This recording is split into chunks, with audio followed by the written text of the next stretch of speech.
क्रियन्ते यतसोरयः तेजो वारिमृदां यथा विनिमयो यत्र त्रिसर्गो मृषा धाम्ना स्वेन सदा निरस्तकुहकं सत्यं परं धीमहि। सत्यम परम धीमहि। श्री ठाकुर जी का सबसे पहला नाम सत्यात्मक ही है।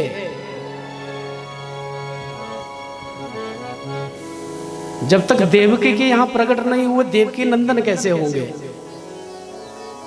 वसुदेव जी के यहां जब तक आए नहीं तो वसुदेव नंदन कैसे कहे? और जसोदा के पास जब आए नहीं तो यशोदा नंदन कैसे कहे? नंद नंदन कैसे कहे? यशोदा तनय कैसे कहे? उखल के साथ बंधे नहीं दामोदर कैसे कहे? केशी उद्धार ही नहीं किया केशव कैसे कहे? अभी गोचारण किया ही नहीं गोपाल कैसे कहे? हम गौओं का रक्षण कैसे करेंगे? जब गोचारण ही नहीं किया तो गोविंद कैसे कहे? तो श्री ठाकुर जी का सबसे पहला जो नाम है सत्यव्रतम सत्यप्रियम त्रिसत्यम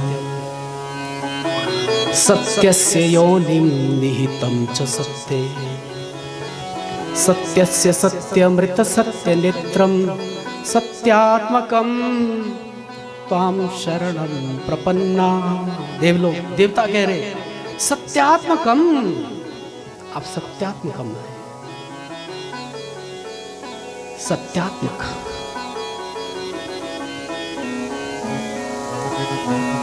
सत्यम परम धीमहि।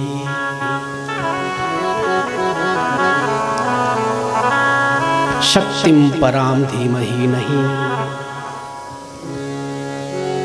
शक्तिम पराम धीमहि कहा होता तो शिव को मानने वाले कहते हैं तो शक्ति वाला का ग्रंथ है। शिवम परम धीमहि कहा होता तो देवी को मानने वाले कहते हैं तो शिव प्रधान ग्रंथ है। कृष्ण परम धीमहि कहा होता तो दोनों नाराज हो जाते। तो माता का जो दरबार है ना वो भी तो सच्चा दरबार है। जयकारा शेरा वाली दा बोल सांचे दरबार की। सांचे दरबार की है, इसका दरबार भी सच्चा है। और सत्यम शिवम सुंदरम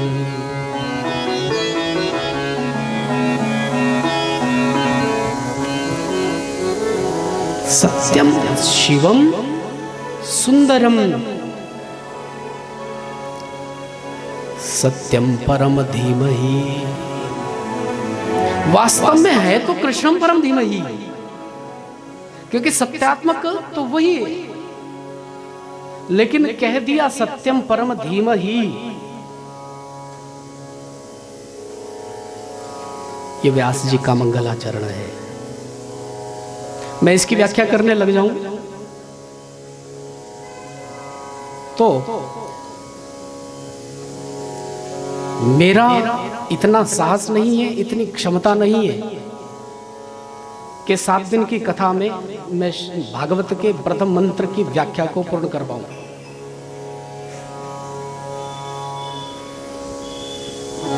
व्याख्या संभव नहीं है। एक मंत्र, एक सूत्र का एक चरण भी समझ पाना, व्याख्यायित कर पाना संभव नहीं है। जीवन लग जाते हैं, जीवन लग जाते हैं।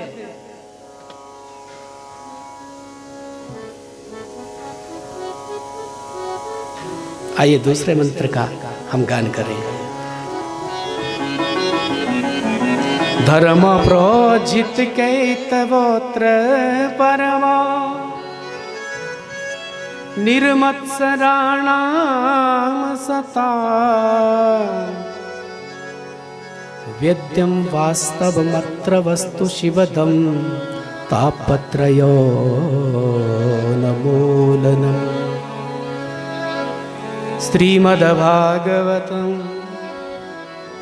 श्रीमद्भागवते शास्त्रे किं वा परैरीश्वरा सद्यो हृदय वृध्यते अत्र कृतिभिः शुश्रूषुभिस्तत्क्षणात्। श्रीमद्भागवते महामुनि कृते किं वा परैरीश्वरः, इसके विषय में मैं अधिक नहीं कह सकता। सद्यो हृदय अवरुध्यते अत्र कृतिभिः शुश्रूषुभिस्तत्क्षणात्, या आप यहां से अंदाजा लगाना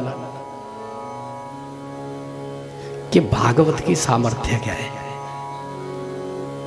अनुमान लगाना आप। श्रीमद् भागवत के विषय में जिस समय विचार आता है मन में, मेरी बात को पकड़ने का प्रयास करना आप। कोई भागवत सुनी नहीं, कोई भागवत का अध्ययन नहीं किया, कोई भागवत कथा में गए भी नहीं, मात्र विचार आया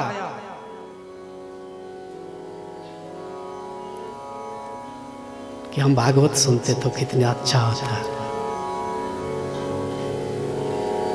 विचार आया मात्र, हमें भागवत मिलती पीने के लिए तो हमारा जीवन धन्य हो जाता। और उस विचार मात्र के आने से मालूम है क्या हो जाता है?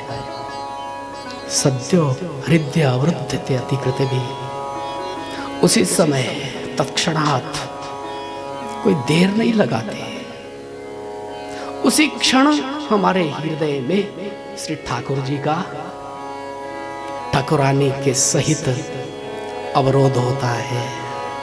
हरि अवरुद्धते, वो अवरुद्ध हो जाते, वो रुक जाते हैं, वो कैद हो जाते हैं। मुझे कहने दो,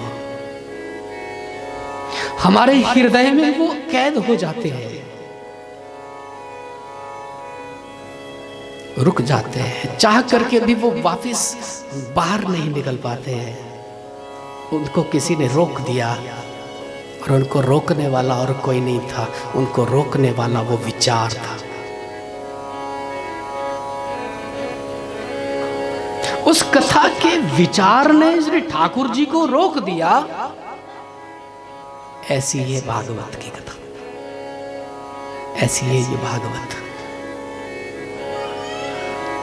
और निगम कल्प तरोर गलितम फलम शुकमुखाद मृत द्रव संयुतम पिबत भागवतम रसमालयम मुहुर्हु रसिका भुवि भावुका। वेदरूपी वृक्ष के पके हुए फल के समान ये भागवत है। अब फल की बात आई। श्रीमद् भागवत का प्रथम मंत्र है बीज, भागवत का द्वितीय मंत्र है वृक्ष, और भागवत का तृतीय मंत्र है फल।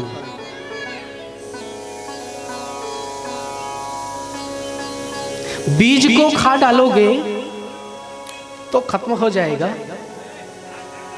उसका अस्तित्व ही मिट जाएगा। बीज को बोना होता है जी। समझदार लोग बीज को बोते हैं, और बीज को जब बोया जाता है तो तरु पल्लवित होता है, वृक्ष प्रस्फुटित होता है, और उसमें अंकुर आता है, वो पोषित होने लगता है, वो पल्लवित होने लगता है, उसमें शाखाएं आती है, और उन शाखाओं पर फिर पुष्प आते हैं। समय आता है, उन पुष्पों पर फल लगते हैं। बीज खाना नहीं चाहिए, वृक्ष को खा नहीं सकते, और फल भी तभी खाया जाएगा जब अच्छी तरह से पक जाएगा, अच्छी तरह से पक जाएगा। गलितम फलम, ये भागवत फल है वेद रूपी वृक्ष का। और फल भी कैसा है जी? बोले गलितम फलम, अमृत द्रव संयुक्तम, इसमें अमृत द्रव भरा हुआ है। ऐसे अमृत भरा ये फल उस वृक्ष की चोटी पर लगा है, दुरूह है, जटिलतम है, पकड़ में नहीं आ सकता, कोई निकाल नहीं सकता उसको। कैसे मिले उसका रस, कैसे हमें प्राप्त हो जाए वो श्री ठाकुर जी की करुणा से ही मिल सकता है। श्री ठाकुर जी करुणा करते हैं और ब्रह्मा जी को चतुश्लोकी भागवत के रूप में इस फल को प्रदान करते हैं।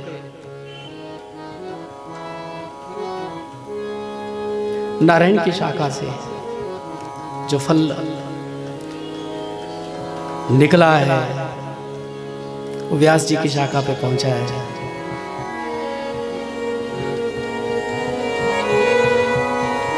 नारायण ने ब्रह्मा को दिया, ब्रह्मा ने नारद को दिया, नारद ने व्यास को दिया, व्यास ने शुकदेव को दिया।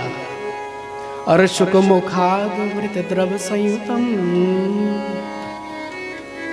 शुकमुखाद, शुकदेव जी ने चोंच मारी है इस पे, चोंच मारी थी उस फल को, और उस फल से जो छींटे टपके हैं, जो रस टपका है ऊपर से, वृक्ष के नीचे छोटे छोटे जो कीड़े मकोड़े थे, चिंटा चिंटी थे हम जैसे, उनको भी इसका रस मिल गया।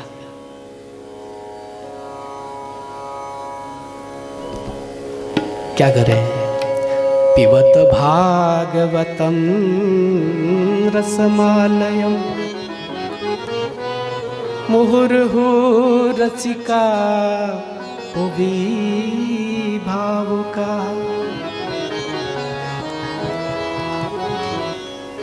पिबत भागवतम, पिबत भागवतम बोले इसको पीना है जी, शृणुत भागवतम नहीं, पिबत भागवतम, पीना है। कितनी बार? मुहुर्हु, बार बार पीना है। कब तक पीना है? रुकना कब है? रुकना नहीं है। फिर भी आप बताइए ना, रुकना कब है?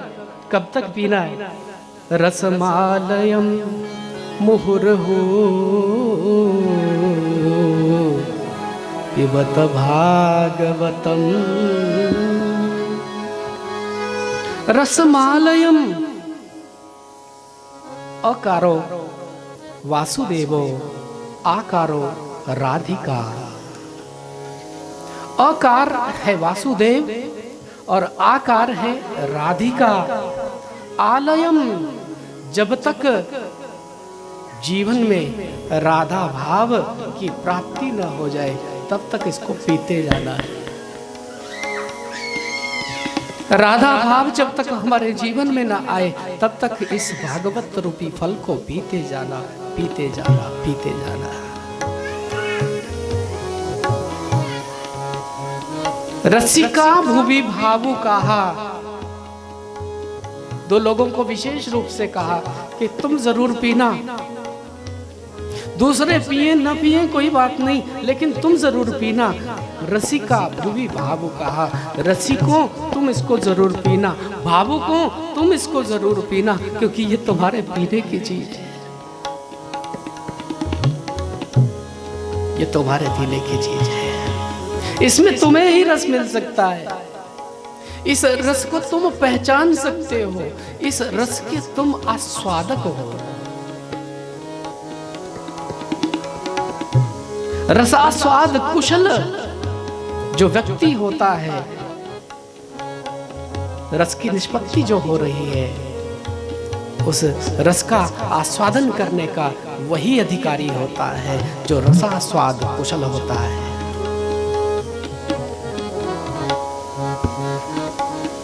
जिसको रस का पता ही नहीं है,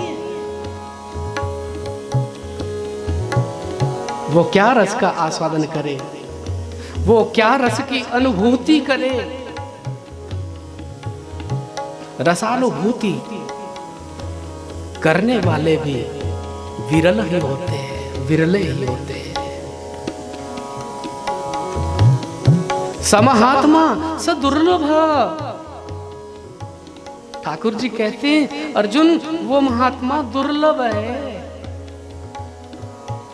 वो विरला है, वो ढूंढने पर मिलता नहीं है। सुंदर मंगलाचरण हुआ है।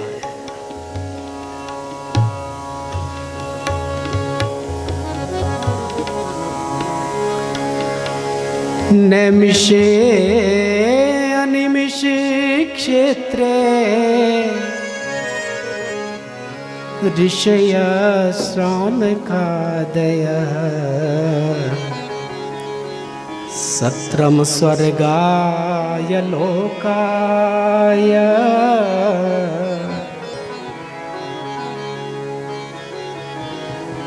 सहस्रम सममासत।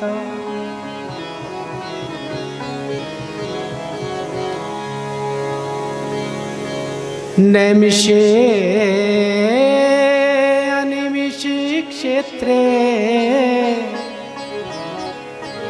ऋषय श्रानकादय सत्रम स्वर्गाय लोकाय सहस्रम सममासत। हजार वर्षों का सत्र प्रारंभ हुआ नैमिष क्षेत्र में। 88,000 संत लोग विराजमान हुए, सूत जी से प्रश्न किए। पहला प्रश्न था, प्राणी मात्र का कल्याण कैसे हो? प्राणी मात्र के लिए परम धर्म क्या है? दूसरा प्रश्न किया, किस देवता की हम शरण ग्रहण करें? शरण्य कौन है? श्रेष्ठतम देव कौन है? किसकी शरण ग्रहण करने के पश्चात जीव अभय को प्राप्त होता है, उसका भय समाप्त हो जाता है जीवन का। परमात्मा अजन्मा है, वह जन्म कैसे लेता है?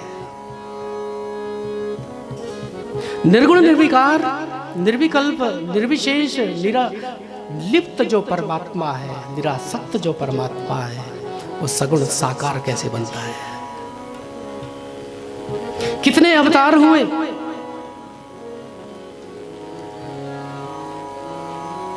कोई कहता 2 अवतार, कोई कहता 10 अवतार, कोई कहता 24 अवतार, कोई कहता है हरि अनंत, हरि कथा अनंता।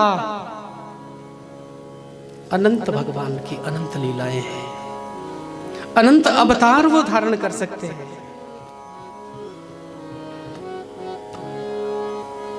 शास्त्रों को याद कर लेना, वेद मंत्रों को उच्चरित कर लेना, इसमें कोई ज्यादा महानता नहीं है। लेकिन जो गागर में सागर को भर दे, ऐसा कोई गुरु मिले जीवन में, शास्त्रों का पार नहीं है। हमारे हिंदू वांग्मय में, सनातन वांग्मय में इतना इतिहास है, इतने पुराण है, इतने भाष्य है, इतनी संहिताएं हैं, इतने वेद हैं, इतने उपनिषद हैं कि व्यक्ति यदि पन्ने भी पलटने लग जाए, पढ़ना दूर की बात है, पन्ने पलटने लग जाए तो जीवन निकल जाए।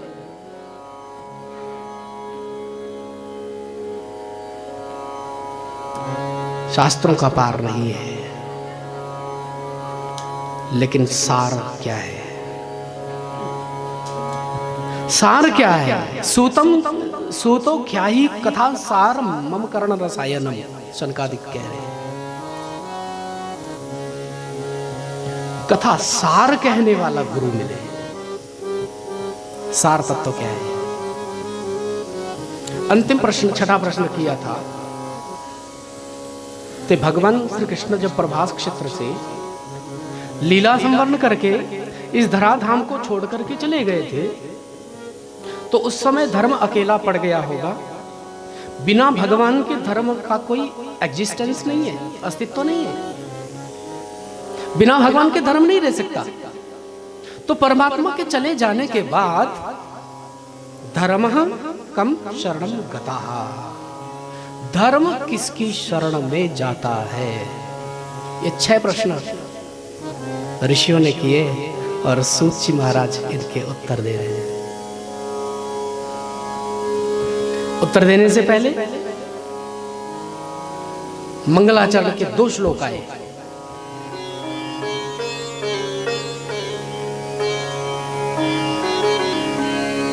नारायणं नमस्कृत्य नरं चैव नरोत्तमम् देवीं सरस्वतीं व्यासं ततो जयमुदीरये।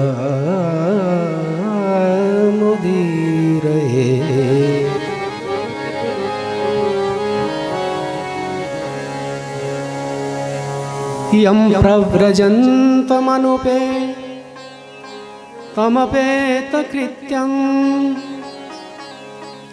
द्वयपायनो विरहकातराजुहाव। पुत्रेति तन्मयतया तरवोऽभिनेदुस्तं सर्वभूतहृदयं मुनिमानतोऽस्मि।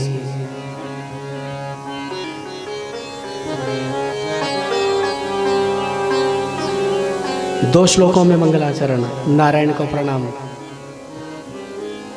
जो नरों में उत्तम है, देवी सरस्वती को प्रणाम जो बुद्धि की देवी है, वाग्वादिनी, वाणी वही तो देती है, वही तो कंठ देती है। ऐसी मां को प्रणाम और व्यास जी को प्रणाम। तभी तो जय होती है जीवन में। जीवन में प्रभु को प्रणाम कर लिया जाए, माता सरस्वती को प्रणाम कर लिया जाए, सदगुरु को प्रणाम कर लिया जाए, तो उस व्यक्ति की जीवन में कभी हार नहीं हो सकती है। ततो जयमुदीरये, तो उसकी जय ही होती है, विजय होती है हमेशा। अपने गुरु भ्राता को भी प्रणाम किया था। किसी ने कहा गुरु भ्राता को क्यों प्रणाम किया? बोले गुरु भ्राता को इसलिए प्रणाम किया क्योंकि उन्हीं की करुणा से ये भागवत रूपी बीज, ये भागवत रूपी फल सूत जी को प्राप्त हुआ है। यदि वो करुणा ना करते तो मिलता कैसे?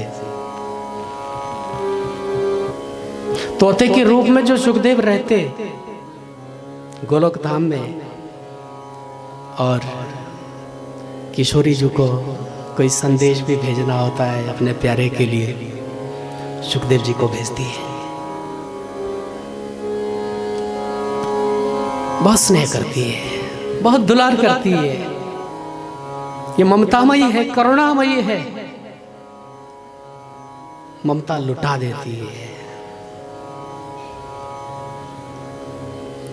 ऐसे सुखदेव जी से एक दिन किशोरी जी ने कहा कि बेटा सुखदेव, तुझे मृत्युलोक में जाना है। वो रोने लग गए। आपका विछोह मैं कैसे सहन कर सकता हूं, कैसे जा सकता हूं आपको छोड़ करके? आपका दर्शन पा करके ही मेरा दिन प्रारंभ होता है। ये जीवन चल रहा है। किशोरी जी ने कहा था कि आपको मेरा ही काम करना है। गुरु आज्ञा हुई और नमित हुए, हाथ जोड़ करके कहा कि माता आप कौन सा कार्य करने के लिए भेज रही है। श्रीजू ने कहा कि बेटा मेरे प्यारे की लीला का, कथा का प्रचार प्रसार जाकर के मृत्युलोक में करना है। बहुत से मेरे प्रेमी भक्त बिन कथा के नहीं रह सकते, उनका जीवन बिना कथा के है ही नहीं, जीवन ही नहीं है। जो कथा ही पीते हैं, कथा ही गाते हैं, कथा ही खाते हैं, कथा ही जीते हैं, तो ऐसे प्रेमियों के लिए तुम्हें जाना होगा।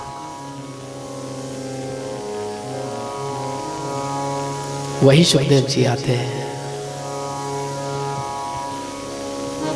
अमरनाथ के सुंदर स्थान पर। भगवान भोलेनाथ ने जो अमर कथा का वर्णन किया है, मां पार्वती तो सुन नहीं पाई थी, लेकिन सुखदेव जी ने सुना है। अंडे के रूप में प्रादुर्भूत हुए थे और सुख के छोटे से पक्षी का रूप बना करके हिमालय की तराई से नीचे कोड़ने लगे। शंकर भगवान की लीला, त्रिशूल पीछा करता है, छू भी नहीं पाता है। सुख पक्षी कोमल है, पंख कोमल है, कभी कभी थक जाता है, कभी कभी वो विराम लेता है, कभी कभी रुक जाता उड़ता उड़ता, और त्रिशूल भी पीछे रुक जाता है। तो मानो स्पर्श नहीं करना चाहता।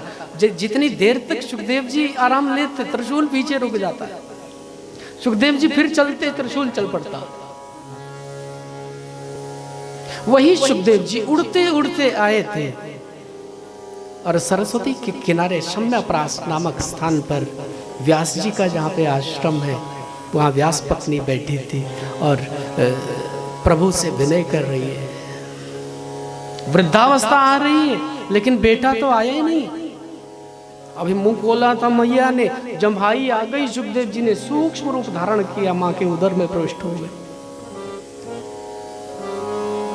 12 वर्षों तक मातृगर्भ में निवास करते हैं। और पिताजी ने जब विनय करी थी, आपको आना चाहिए, तो पिताजी से कहा था कि आऊंगा, लेकिन विष्णु की जो माया है ना, बलवत्ती है, पकड़ लेती आती, वो मुझे स्पर्श ना कर सके। इस बात की गारंटी आपको लेनी होगी। पिताजी ने कहा इस बात की गारंटी मैं लेता हूं, अब आइए तो सही ना। 12 वर्षों के बाद वो जन्म लेकर के आते हैं और जन्म लेते ही संन्यास्तगत चिंतन करते हुए वन की ओर प्रस्थित हो जाते हैं। ऐसे सर्वभूत हृदय सुखदेव जी के चरणों में मैं वंदन करता हूं, प्रणाम करता हूं और कथा प्रारंभ करता हूं। सूत जी कह रहे हैं,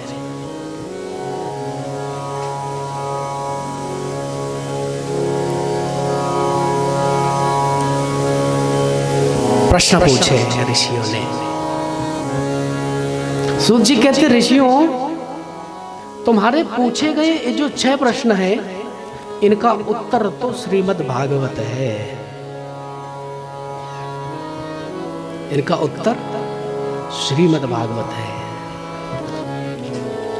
और इसलिए मुझे श्रीमद् भागवत ही आपको प्रदान करनी होगी। तुम्हारा प्रश्न था प्राणी मात्र का धर्म क्या है।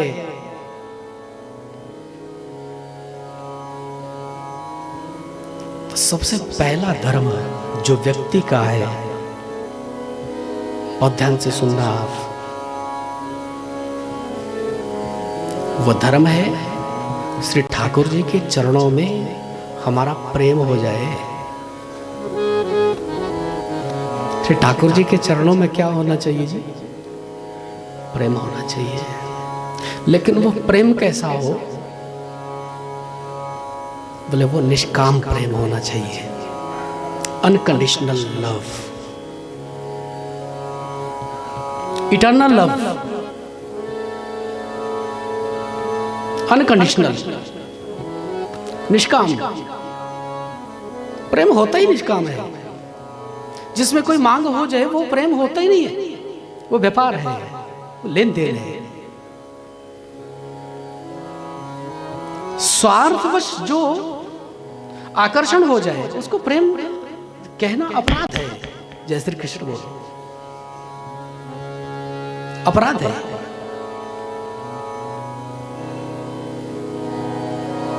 धर्मस्य इह पवर्गस्य नार्थोऽर्थाय उपकल्पते,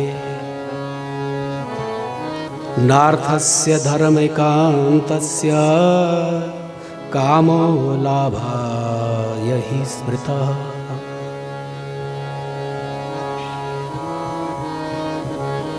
धर्मस्य इह अपवर्गस्य, धर्म क्या है?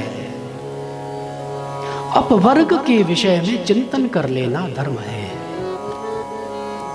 किसके विषय में जी? अपवर्ग के विषय में चिंतन कर लेना धर्म है। अब देखिए, एक होता है क वर्ग हिंदी वर्णमाला में, क वाली लाइन होती है, क ख ग घ ङ, उसको कहते क वर्ग। फिर उसके बाद दूसरा होता है च वर्ग, फिर होता है ट वर्ग, फिर होता है त वर्ग, फिर होता है प वर्ग। प वर्ग मालूम है क्या होता है? प फ ब भ म। ये तो है प वर्ग, लेकिन इसके विपरीत है अपवर्ग। प वर्ग का विपरीत होता है अपवर्ग। और अपवर्ग क्या है? पतन फलाशा बंदवै, मृत्यु जहां पर नाही। पतन फलाशा बंदवै, मृत्यु जहां पर नाही। पाप भम रहित सो अपवर्ग कहाय। पाप भम रहित सो अपवर्ग का है। प माने पतन, फ माने फल की आशा, ब माने बंधन, भ माने भय और म माने मृत्यु। जहां पर ये पांच चीजें नहीं है, ना ही गिरने का डर है, पतन माने गिरने का डर, ना ही फल की आशा है, न बंधन है और न भय है, और जहां मृत्यु भी नहीं है वह अपवर्ग है। ऐसे अपवर्ग के विषय में, निर्वाण के विषय में चिंतन कर लेना धर्म है। और श्री ठाकुर जी के चरणों में प्रेम हो जाए तो इससे बड़ा कोई परम धर्म नहीं हो सकता। ये परम धर्म है। जीवस्य तत्व जिज्ञासानार्थो यश्चेह कर्म भी। तत्व की जिज्ञासा जीवन में होनी चाहिए। तत्व की जिज्ञासा जब रुक गई तो आध्यात्मिक उन्नति ही रुक गई। व्यक्ति का उत्थान ही रुक जाएगा, वहां पर डेवलपमेंट ही खत्म हो जाएगी। तो जीवन में तत्व की जिज्ञासा अवश्य होनी चाहिए।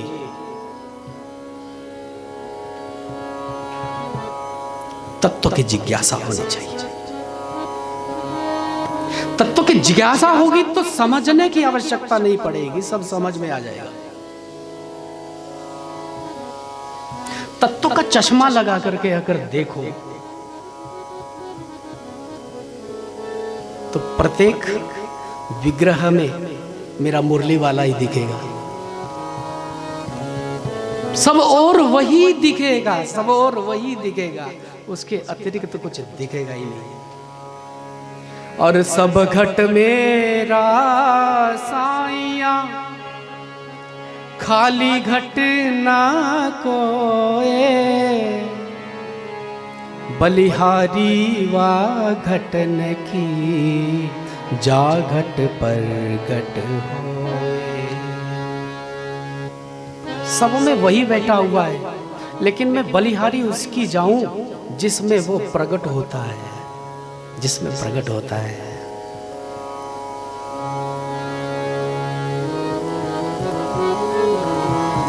शेष महेश गणेश दिनेश, शेष महेश गणेश दिनेश, शेष महेश गणेश दिनेश, सुरेश हूँ जाहि निरंतर ध्यावे, सुरेश हूँ जाहि निरंतर ध्यावे, सुरेश गणेश महेश दिनेश, सुरेश गणेश महेश दिनेश, सुरेश गणेश महेश दिनेश, सुरेश गणेश महेश दिनेश, सुरेश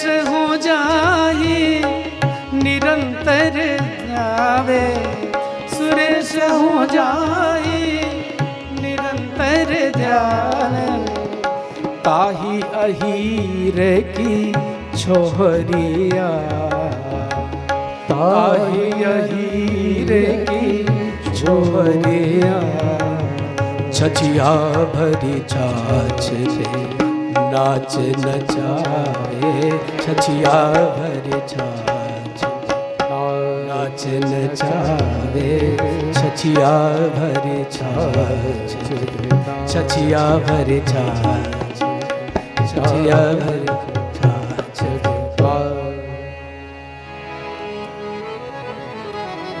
सुरेश गणेश महेश दिनेश, सुरेश जाहि निरंतर ध्यावे, और ताही अहीर की छोहरिया छछिया भरी छाछ पे नाच नचावे।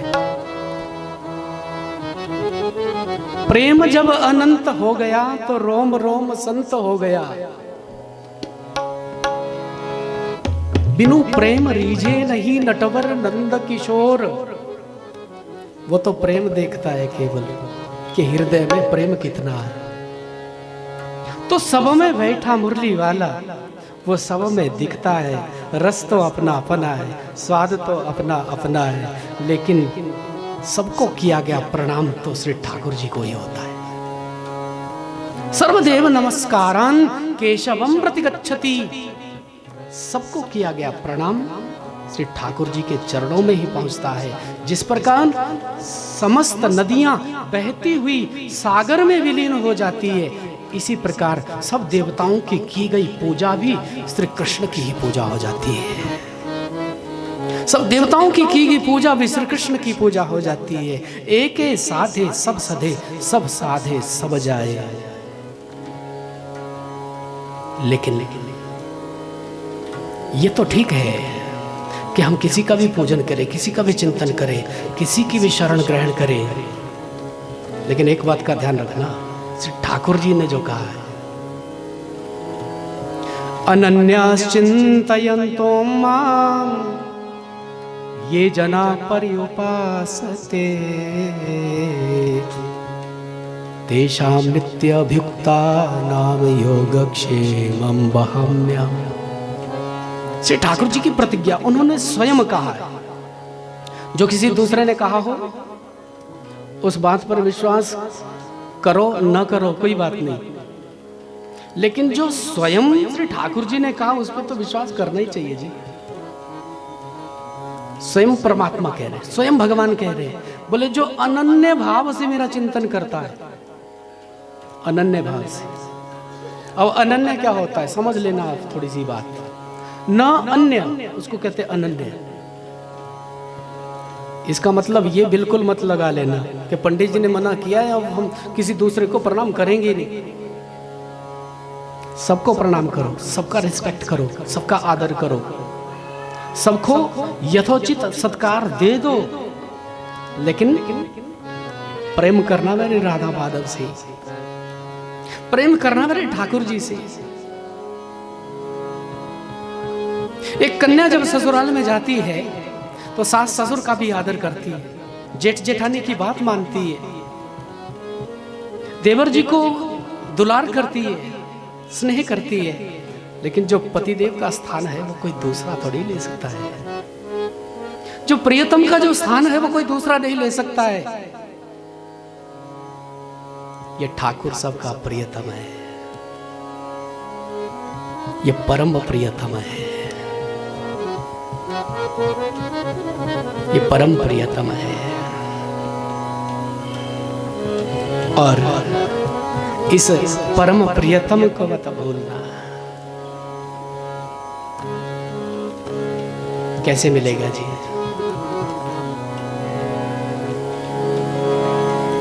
हरि व्यापक सर्वत्र समाना, हरि व्यापक सर्वत्र समाना, हरि व्यापक सर्वत्र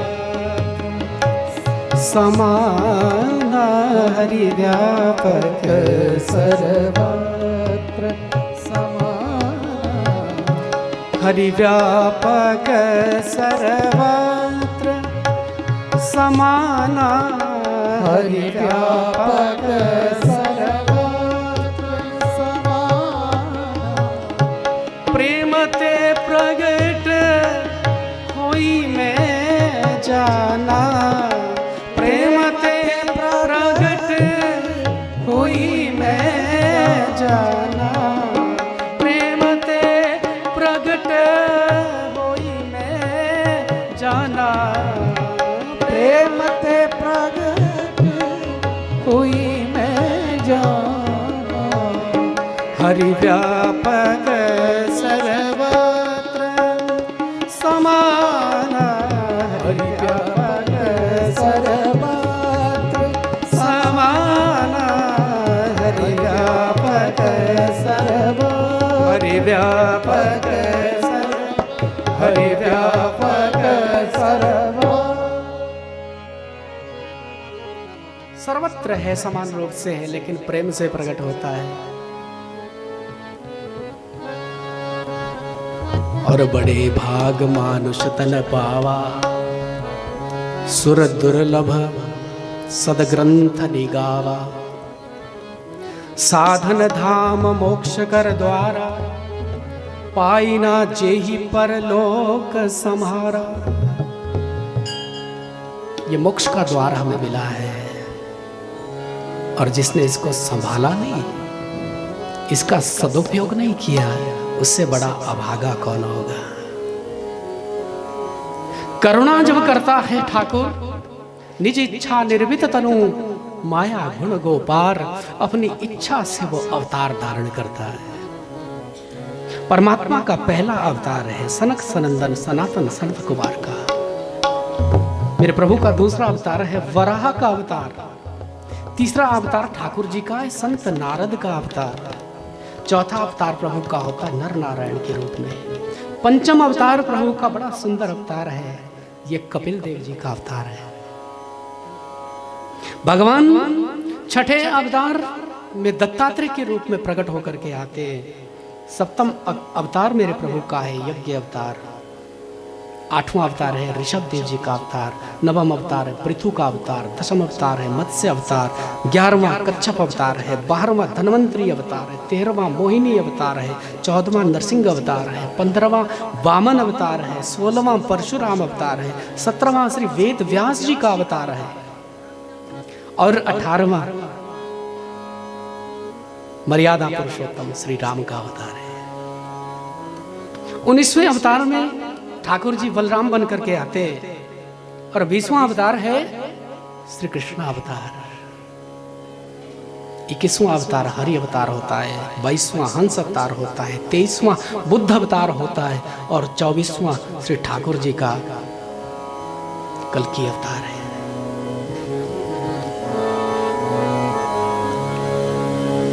जब जब होई धर्म के हानि, बाढ़हि असुर अधम अभिमानी,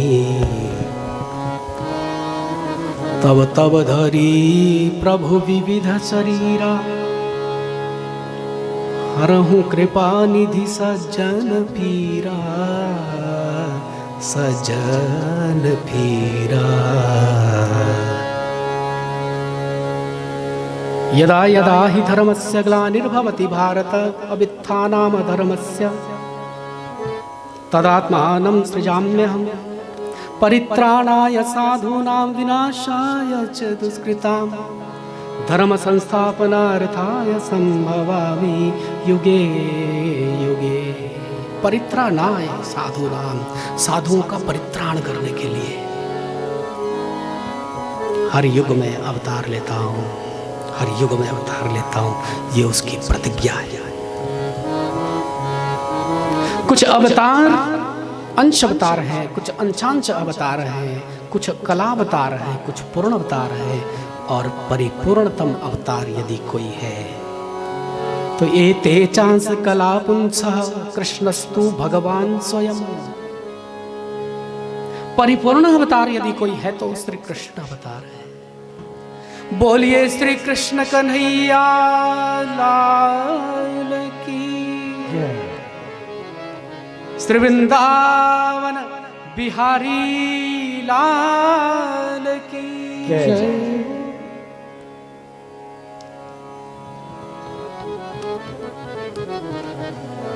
परिपूर्णतम अवतार है श्री ठाकुर जी का श्री कृष्ण अवतार।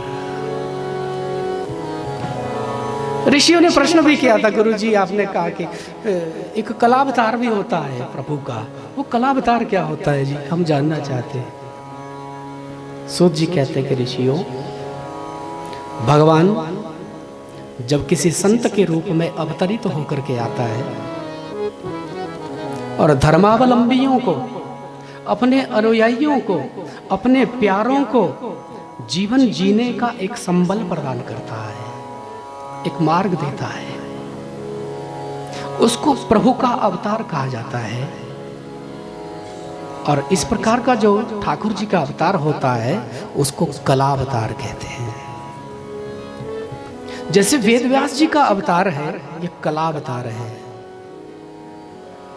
भगवान का जो कपिल अवतार, ये भी कला अवतार है।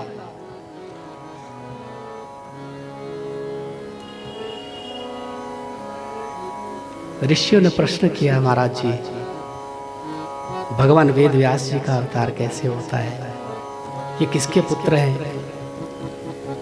हम इनके विषय में जानना चाहते हैं। तो सूत जी वर्णन कर रहे हैं, नारायण के पुत्र का नाम ब्रह्मा है और ब्रह्मा के बेटा है शक्ति, शक्ति के बेटा है पराशर और पराशर जी के बेटा है कृष्ण द्वैपायन वेद व्यास जी महाराज। गंगा के मध्य में कश्ती के बीच में जन्म होता है, माँ को प्रणाम करके विदा लेते हैं, जब आपको आवश्यकता होगी तो आऊंगा। सरस्वती के किनारे एक आश्रम बनाया जिस स्थान का नाम शम्यपरास है, वहां पर वेद का विभाजन किया। एक वेद था, उसके 4 भाग किए, ऋग यजु अथर्व और साम, 4 भाग हुए। उपनिषदों की रचना की, महाभाष्य लिखा, महाभारत की रचना हुई। इतने में संतुष्टि नहीं हुई तो नारद जी का आगमन हुआ।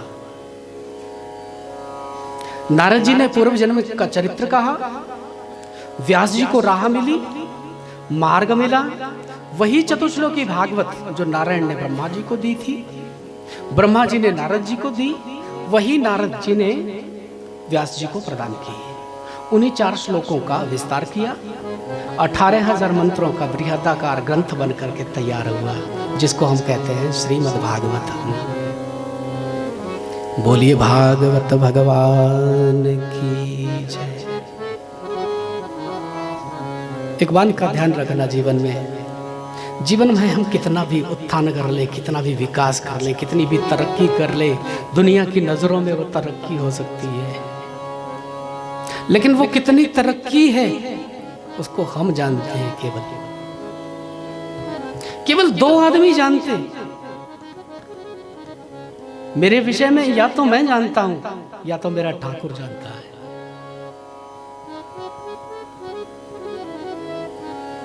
किसी के विषय में कोई दूसरा नहीं जान सकता है, या तो वो खुद जानता है या तो उसका परमात्मा जानता है। केवल 2 ही जान सकते हैं। कितना भी अर्जित कर लेना अपने जीवन में, कितना भी इकट्ठा कर लेना, लेकिन नैष्कर्म्यमप्य अच्युत भाव वर्जितम न शोभते ज्ञानमलम निरंजनम। नारद जी ने बहुत सुंदर बात कही है, बहुत सुंदर बात कही है। नैष्कर्म्यमप्य अच्युत भाव वर्जितम, जो अच्युत भाव से वर्जित कर्म होता है, न शोभते, वो शोभनीय नहीं है, उसकी गिनती नहीं होती है। हमारे बैंक अकाउंट में कितने जीरोज हैं, इसकी इंपॉर्टेंस केवल यहां हो सकती है, लेकिन जब प्रभु के घर जाना है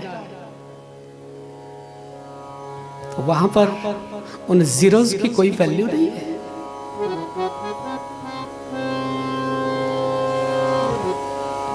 नहाले धोले शीश गुंथाले, वहां से फिर नहीं आना है।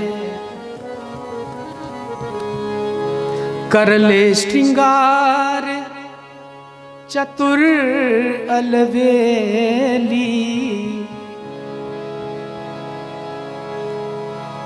साजन के घर जाना है, साजन के घर जाना है। साजन के घर जाना है तो श्रृंगार करके जाना, सज धज करके जाना, तैयारी करके जाना। जीवन में कोई टीस ना हो, जीवन में कोई ग्लानि ना हो,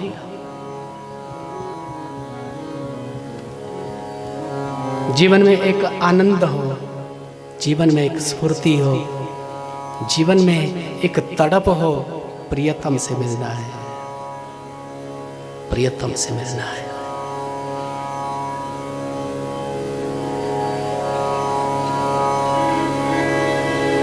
ये प्रेम की नगरी है वृंदावन।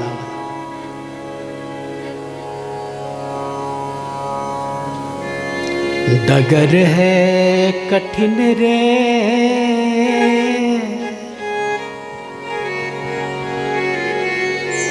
इस प्रेम की राह पर पैर रखना संभाल करके, थोड़ा डगर कठिन है, संभल करके चलना। यहां से अगर पतन हो गया तो संभल नहीं पाओगे।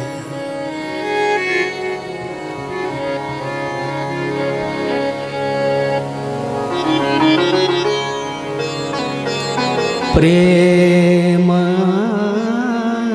नगर की डगर है कठिन रे, बटोई न करना बसेरा, पग बढ़ा हो न जाए अंधेरा, हो पग बढ़ा हो न जाए अंधेरा। प्रेम नगर की डगर है कठिन पटोई न करना बसेरा, पग बढ़ा हो न जाए अंधेरा, पग बढ़ा हो न जाए अंधेरा।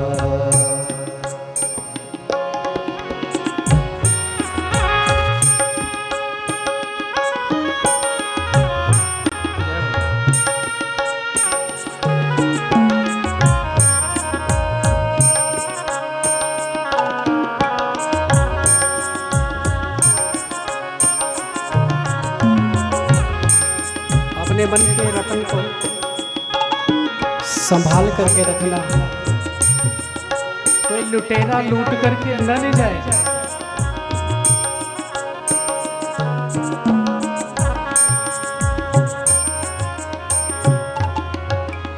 मन का रतन रख जतन से अनारी, मन का जतन रख जतन से अनारी, यहाँ आगे चोरों की बस्ती है भारी, यहाँ आगे चोरों की बस्ती है भारी, ज्ञानी फकीरे गुमानी, यहाँ पल में लुट जाए लाखों का डेरा,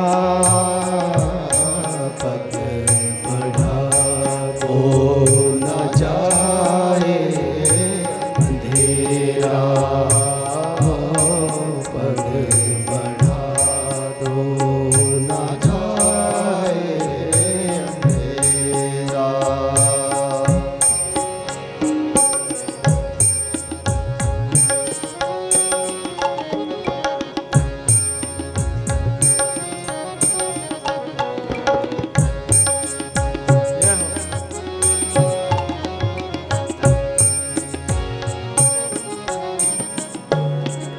समझ रुख हवा रंग लगी है दिखाने, समझ रुख हवा रंग लगी है दिखाने, इसका मरम जान ले रे दीवाने, इसका मरम जान ले रे दीवाने, देश वीराना है भोले पथिक ले, समझी मित्र है कौन तेरा,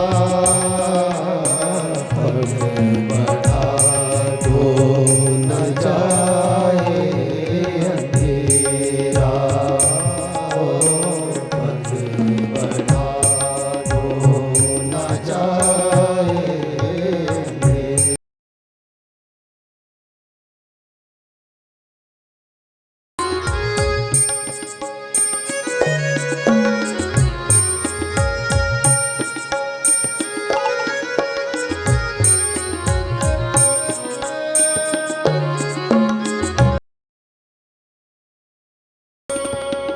जीवन क्या है?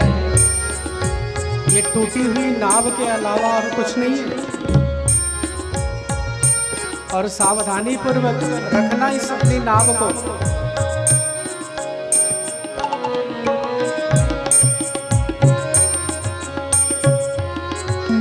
यह तन है टूटी नवरिया रे प्राणी, यह तन है टूटी नवरिया रे प्राणी, बड़ बढ़ने न पाए पापों का पानी, बढ़ने न पाए पापों का पानी।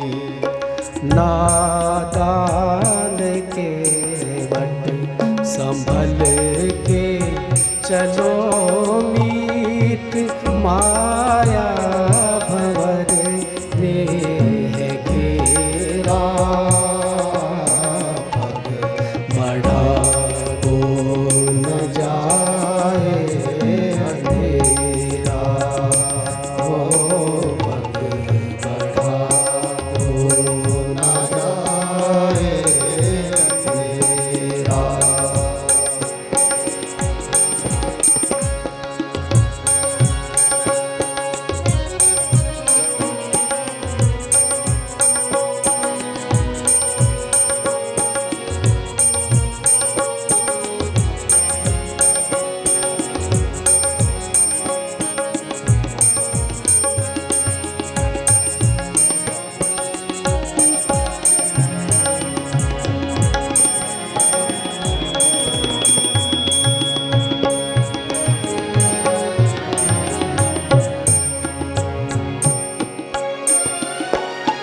विपत्ति है बादल, अंधेरी है रातें, विपत्ति है बादल, अंधेरी है रातें।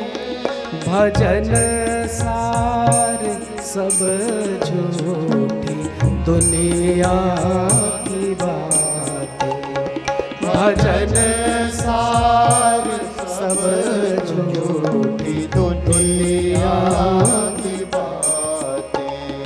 लखों श्याम पुतली में उसकी झलक मित्र हो जाए पल में सवेरा, पग बढ़ा हो न जाए अंधेरा, हो पग बढ़ा हो न जाए अंधेरा। प्रेम नगर की डगर है कठिन रे, बटोई न करना बसेरा,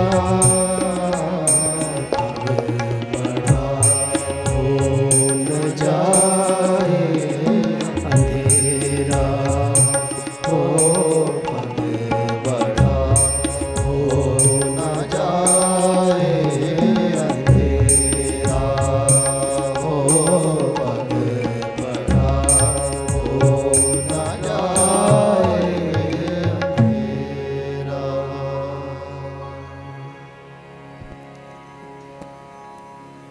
रखो श्याम पुतली में उसकी झलक,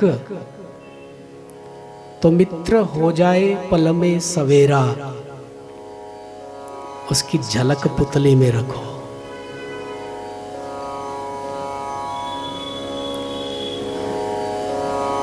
नयनों के शामियाने से उसको ढक लो, तो मित्र हो जाए पल में सवेरा।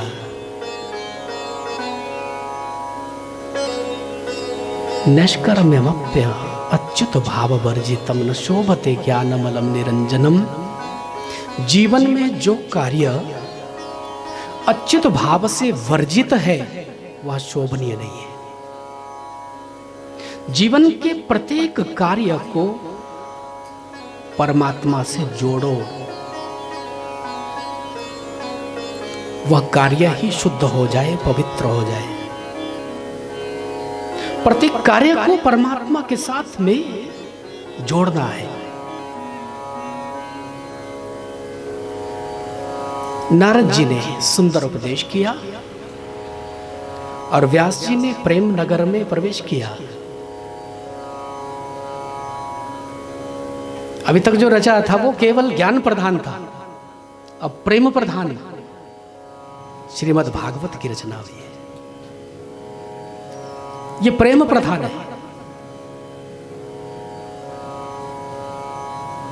किसको पहले पढ़ाया जाए,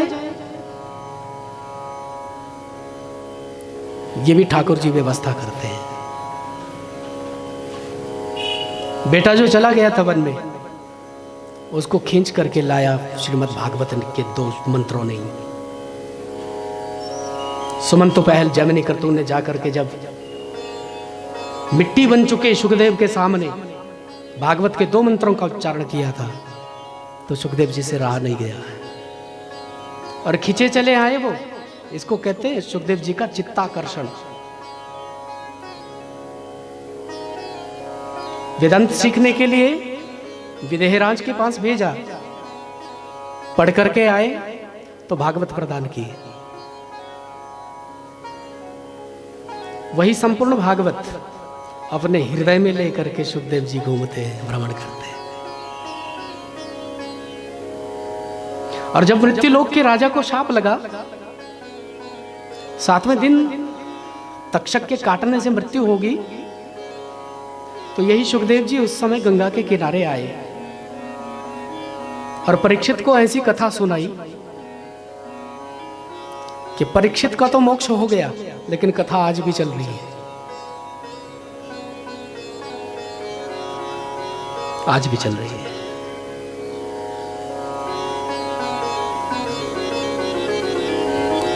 कैसे कारण बना, क्यों शाप लगा, राजा को शाप कैसे लगा, प्रश्न हुआ, निवारण भी हुआ।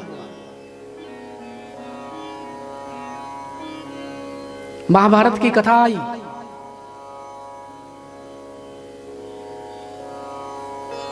महाभारत का युद्ध जब समाप्त हो गया था, प्राय कौरवों की ओर के सारे वीर मारे जा चुके थे।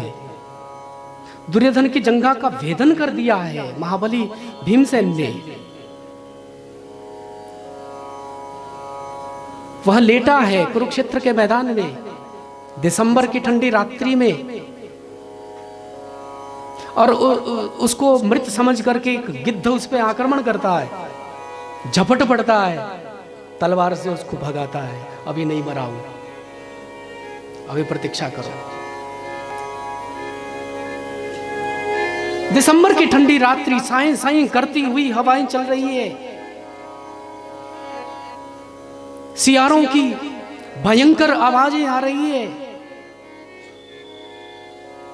वीरों के शव पड़े हैं, उनको नोचने के लिए गिद्ध आते हैं, उनको नोचने के लिए सियार कुकर विचरण कर रहे, इधर से उधर भाग रहे हैं।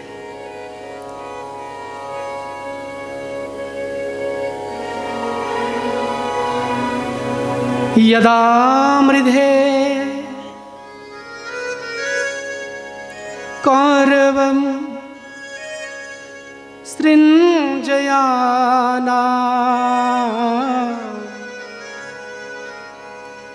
वीरस्वथो वीरगतिं गतेषु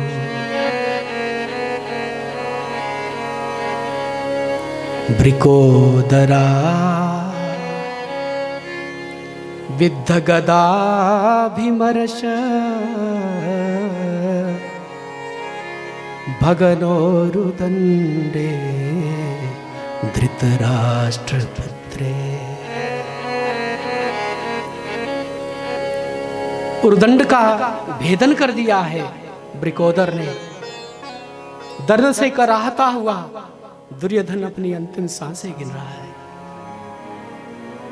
ऐसे में आ गया था द्रोणाचार्य का पुत्र अश्वत्थामा सामने। गुरुपुत्र से कहा है कि मैं तेरी विशेष सहायता नहीं कर पाया, मैं बचा नहीं पाया तुझे। आज तेरी स्थिति देख करके मुझे रोना आता है। दुर्योधन, अगर कुछ संभव है मैं तुझे कुछ दे पाऊं तो मांग लेना आज प्यारे। एक गुरुपुत्र, एक मित्र तेरे सामने खड़ा है। अगर मेरे अधिकार क्षेत्र में होगा तो तेरी इच्छा को अवश्य पूर्ण करूंगा। मरते हुए व्यक्ति की अंतिम इच्छा को पूर्ण करना ही चाहिए।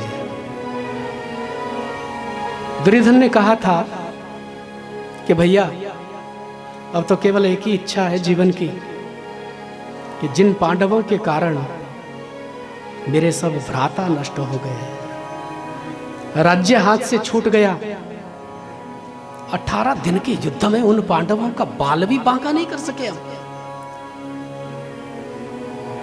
उन पांडवों में से एक भी यदि कोई मर जाता है तो मेरी छाती ठंडी हो जाएगी।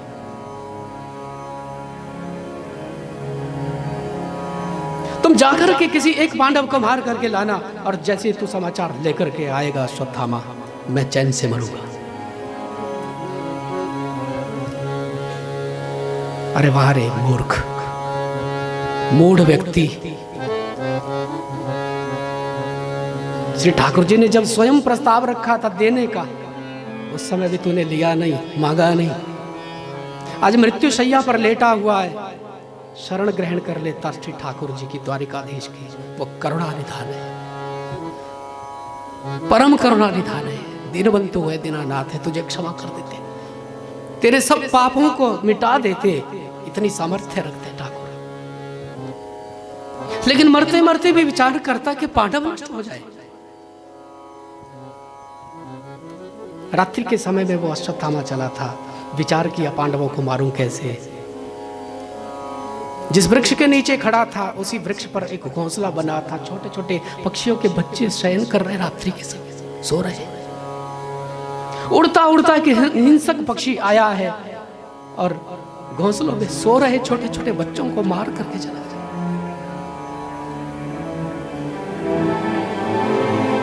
युक्ति सूझी अश्वत्थामा को, नंग तलवार अपने हाथ में लेकर के पांडवों के शिविर की ओर प्रस्थान करता है। पांडव श्री ठाकुर जी की प्रेरणा से वहां से सुरक्षित स्थान पर चले गए हैं। द्रौपदी के 5 पुत्र प्रतिविंध्य, श्रुतसेन, श्रुतकीर्ति, शतानीक, श्रुतवर्मा वहां पर सोए हैं। बड़े पराक्रमी बालक हैं, पांडवों की तरह ही देखने में लगते। शिविर में प्रवेश किया था अश्वत्थामा ने, पांडव पुत्रों को पांडव समझा है और 5 बच्चों के सिर धड़ से अलग कर दिए। रक्तरंजित तलवार लेकर के अट्टहास करता हुआ यह अश्वत्थामा शिविर से बाहर निकलता है। आज मैंने पांडवों को मार डाला, मैंने अपने मित्र की अंतिम इच्छा को पूर्ण किया है, जाकर के उसको शुभ समाचार देता हूं। और जैसे जाने लगा मन में विचार आया, उसको तो प्रमाण चाहिए। 5 बच्चों के सिर एक झोली में डाल करके भागता हुआ अश्वत्थामा उस स्थान पर पहुंचा है जहां पर दुर्योधन अपनी अंतिम श्वासों को गिन रहा है एक एक करके। अभी मत जाना, अभी रुकना, तेरे लिए शुभ समाचार लेकर के आया हूं। दुर्योधन ने कहा, मरते हुए व्यक्ति के साथ परिहास करना अच्छा नहीं है। दुर्योधन को विश्वास था कि अश्वत्थामा पांडवों को कभी मार ही नहीं सकता। उसने कहा मार दिया, क्या प्रमाण है? बोले मुझे मालूम था तू प्रमाण ही मांगेगा। थोड़ा घसीट करके ले गया था चंद्रमा के प्रकाश में, और वहां जाकर के जब बच्चों के सिरों को देखा है दुर्योधन ने तो पहचान गया।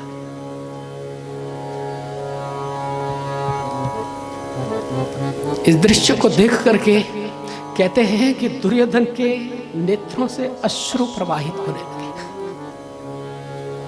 वह दुष्ट दुर्योधन भी रोने लगा, देख नहीं पाया था।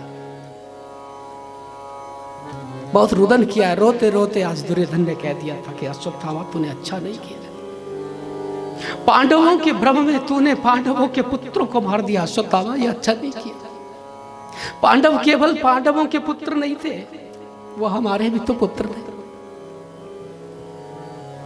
ये कुरुवंश के कुल दीपक थे जिनको तूने बुझा दिया। हमारे वंश में कोई तर्पण करने वाला विशेष नहीं बचा है। इतना कष्ट हुआ था दुर्योधन को कि कटे वृक्ष की भांति जमीन पर धड़ाम से गिर गया था और अपने प्राणों को ही त्याग दिया, मृत्यु हो गई।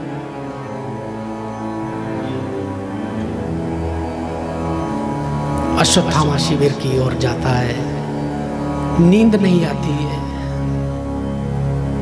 जिस व्यक्ति ने गलत किया होता उसको नींद नहीं आती है, घबराता है। पांडव मुझे जीवित नहीं छोड़ने वाले हैं। यहां भोर होती है, पांडव अपने शिविर की ओर वापस आ रहे हैं। द्रौपदी थोड़ा तेज चाल से चल रही है, थोड़ा भाग रही है। अर्जुन ने कहा देवी हम भी तो आ रहे हैं ना साथ में, तुम भाग करके क्यों जा रही हो? इतनी भी क्या जल्दी है? भागते भागते द्रौपदी ने कहा आपको नहीं मालूम मैं मां हूं ना, बच्चों को सुला करके आई थी अकेले। रात्रि में जब बच्चों को शयन करवा रही थी तो उन्होंने कहा था कि मां हमें नींद नहीं आती।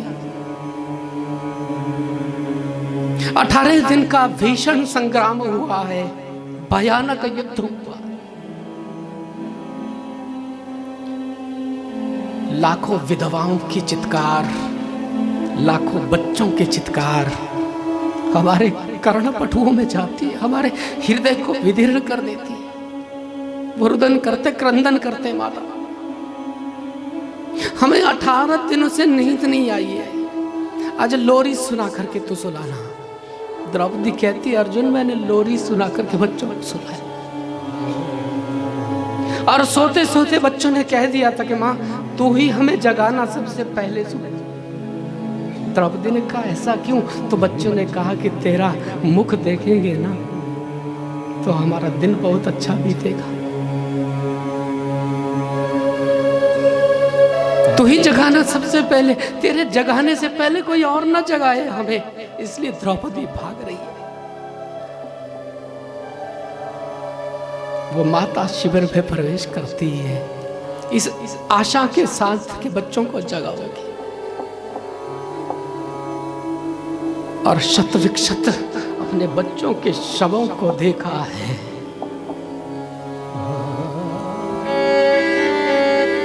क्रंदन करती हुई बाहर निकलती है।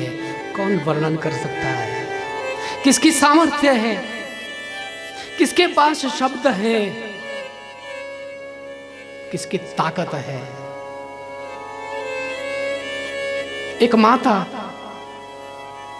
जिसका एक पुत्र चला जाए उसके हृदय के करुण क्रंदन को कोई व्याख्यायित नहीं कर सकता है।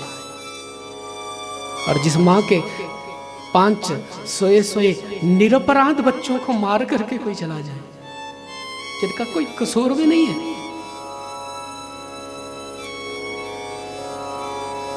ऐसी मां के क्रंदन को कोई शब्दों में वर्णित नहीं कर सकता। कहने की चेष्टा की थी भागवताकार ने, माता शिशूना निधनम सुताना निशम्य घोरम परितप्यमाना तदा रुदधबाष्प कलाकुलाक्षी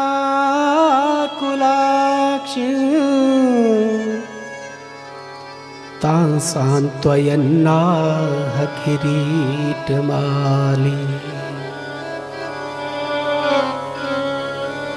क्या बिगाड़ा था मेरे बच्चों ने किसी का? मुझसे बड़ी कोई अभागिन मां नहीं हो सकती।